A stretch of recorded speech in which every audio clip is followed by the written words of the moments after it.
नमस्ते दोस्तों, आपका बहुत-बहुत स्वागत करती हूँ आपके अपने YouTube channel Aradhana and vlogs पे। दोस्तों आप लोग कैसे हैं? तो उम्मीद करती हूँ कि आप लोग अच्छे होंगे, स्वस्थ होंगे, खुश होंगे।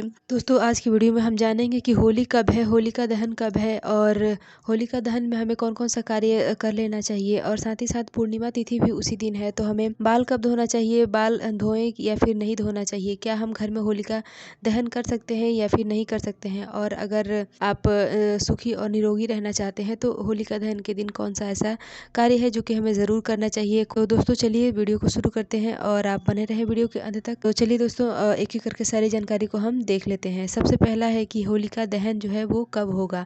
तो दोस्तों होलिका दहन जो है वो 24 तारीख को होगा, 24 फरवरी 2024 को। अब दोस्तों 24 तारीख को जो है रविवार का दिन हो जा रहा है, तो रविवार के दिन हमें होली या फिर होलिका दहन नहीं मनाना चाहिए, होलिका दहन भी नहीं करना चाहिए। लेकिन दोस्तों उसी में जो है भद्रकाल भी लग जा रहा है, तो दोस्तों भद्रकाल के समय या फिर भद्रकाल से पहले होलिका दहन नहीं किया जाता है, भद्रकाल समाप्त होने के बाद ही होलिका दहन किया जाएगा। तो भद्रकाल के समाप्त होने का समय है रात को 10:35 पे, लगभग 10:30 बजे के लगभग समाप्त होगा और उसके बाद यानी कि 11 होलिका दहन का जो समय है वो है 11:13 रात्रि में से लेकर और 12:32 तक का समय जो है वो हमें मिल रहा है होलिका दहन के लिए। तो हमें इसी समय के बीच में होलिका दहन कर लेना चाहिए, क्योंकि दोस्तों ऐसा माना जा रहा है कि मतलब पहर बीत जाने के बाद 12 बजे के बाद जो है वो दिन बदल जाता है, तो इसलिए दिन जो हो जा रहा है सोमवार हो जा रहा है। तो ये हो गया, क्लियर हो गया।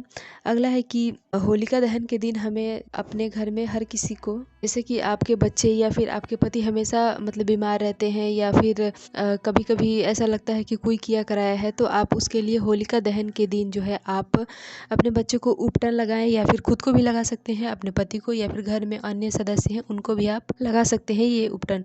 उपटन आपको बनाने के लिए आपको बहुत ज़्यादा कुछ करने की ज़रूरत नहीं है। आपको चाहिए पीला सरसों, उसको आप हल्का सा तवा पे ड्राई रोस्ट कर लें और आप ग्राइंड कर लें हल्का सा पानी डाल के, और उसमें थोड़ा सा सरसों का तेल मिला के, वो उपटन तैयार हो गया। और होलिका दहन के दिन दोस्तों, और ये किसी दिन नहीं करना है, होलिका दहन के दिन ही आपको करना है।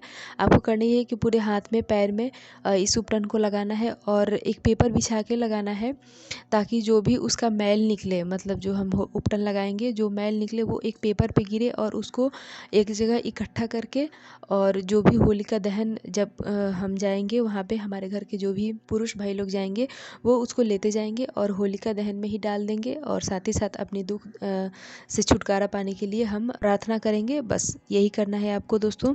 तो ये हो गया, तो आप ये कार्य ज़रूर कर लें। अगला है दोस्तों कि होलिका दहन होलिका के दिन ही पूर्णिमा तिथि पड़ जा रही है, और दोस्तों पूर्णिमा तिथि के दिन हम बाल नहीं धोते हैं, तो ऐसे में हमें क्या करना चाहिए? क्या हमें बाल उस दिन धोना चाहिए या फिर नहीं धोना चाहिए? तो दोस्तों देखिए, पूर्णिमा तिथि के दिन तो हमें बाल वैसे नहीं धोना चाहिए, लेकिन अगर आप बहुत ज़्यादा होली खेल लिए हैं, आपके बालों में बहुत सारा कलर लग गया है, तो आप जो है त्योहारों पे इतना ना देखें, लेकिन अगर आप बहुत ज़्यादा मतलब अगर बाल में आपका कलर नहीं लगा है तो आप बाल ना धोएं, लेकिन अगर बहुत ज़्यादा बाल में कलर लग गया है तो आप जो है कच्चा गाय का दूध ले लें और सबसे पहले अपने बालों में लगा लें, उसके बाद शैम्पू कर लें। कोई दिक्कत नहीं है, मन में किसी तरह का कोई बुरा ख्याल ना रखें और ऐसा कर लें आप, तो इससे कोई भी दोष नहीं लगता है दोस्त। अगला है कि होली के दिन हमें और क्या कुछ करना चाहिए। तो देखिए दोस्तों, होली के दिन हमें सबसे पहले तो अपने घर की साफ़ सफाई तो हम कुछ दिन पहले ही कर लेते हैं, और होली के दिन भी हमें यथासंभव अपने घर की साफ़ सफाई कर लेना चाहिए, क्योंकि होलिका दहन जो है वो एक मुर्दा को मतलब जलाने के लिए वो साजिश किया गया था, तो इसलिए हमें अपने घर की अच्छे से साफ़ सफाई, जो भी पोछा लगाना हो, घर को धोना हो, ये ज़रूर कर लेना चाहिए। और अगला है कि हाँ दोस्तों, एक चीज़ मैं भूल गई, होलिका दहन के दिन हमारे यहाँ जो है 5 या 7 बड़ियाँ बनती हैं जो कि बिना नमक वाली होती हैं, और वो होलिका दहन में ऐसा डाला जाता है। तो हमारे यहाँ तो ऐसा ही होता है। तो अगर आपके यहाँ भी ऐसा होता है तो आप मुझे कमेंट करके ज़रूर बताएं। ये हो गया दोस्तों।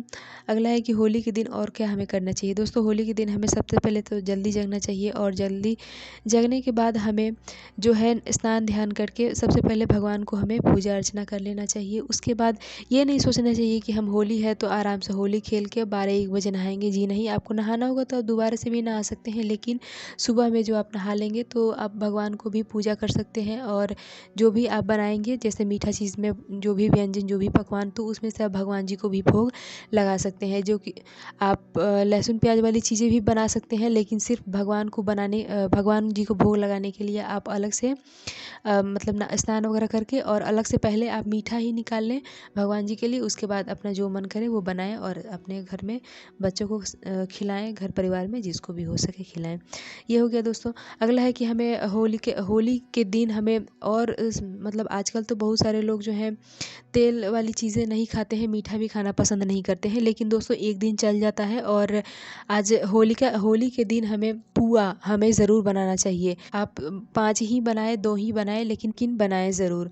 होली के दिन हमें जो हम शाम को अबीर और गुलाल खेलते हैं, तो हमें ये ध्यान ज़रूर रखना चाहिए कि हम अपने से जो भी बड़े हैं उनके पैर पे हमें अबीर रख के और उनसे आशीर्वाद हमें ज़रूर लेना चाहिए। जो बड़े हैं वो माथे पे टीका लगाते हैं और जो छोटे हैं वो पैरों पे अबीर रख के और आशीर्वाद लेते हैं।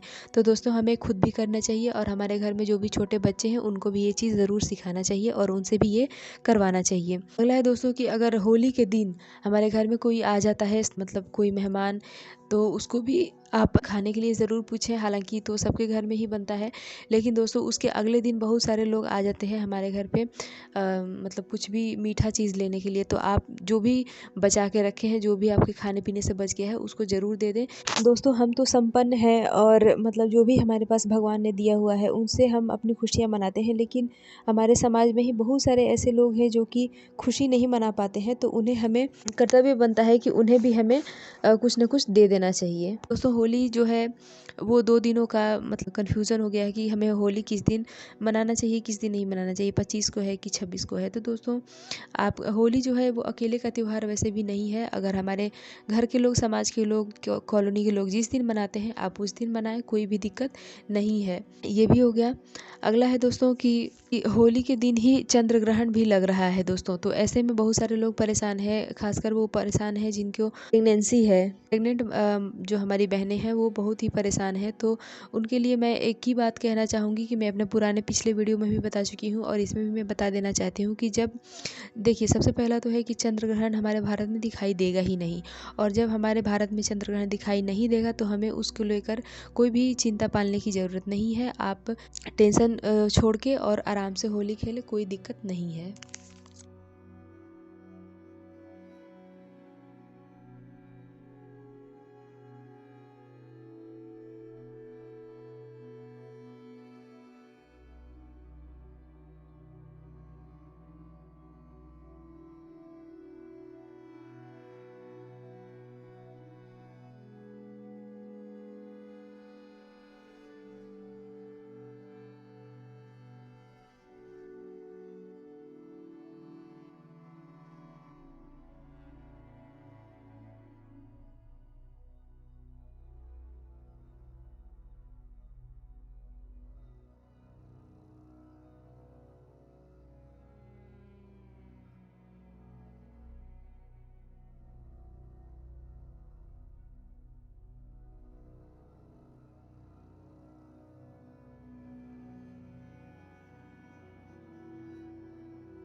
लेकिन अगर आप फिर भी मतलब परेशान हैं या फिर आपको ऐसा लग रहा है कि नहीं कुछ हमें इसके लिए कुछ कर लेना चाहिए, तो आपको बस ये कार्य करना है कि आप अपने लंबाई के जितना धागा लें और कहीं भी घर में सीधा उसको टांग दें।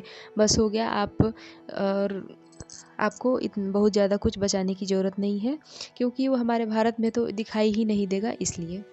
लेकिन आप फिर भी कुछ बचाना चाहती हैं तो आप अपने लंबाई की जितना धागा को नाप के तोड़ लें और उसको एक दीवार पे लटका दें, बस हो गया। और उसके आपको और भी कुछ करने की ज़रूरत नहीं है। दोस्तों हमारा वीडियो यहीं तक का है। उम्मीद है कि आपको ये जानकारी अच्छी लगी होगी। अगर ये जानकारी अच्छी लगी है तो वीडियो को लाइक करें, साथ ही साथ चैनल को सब्सक्राइब करें। और आपके मन में कोई सवाल है तो आप वीडियो पे कॉमेंट करें, उसका रिप्लाई आपको 12 घंटे के अंदर ज़रूर मिलेगा। Thank you so much.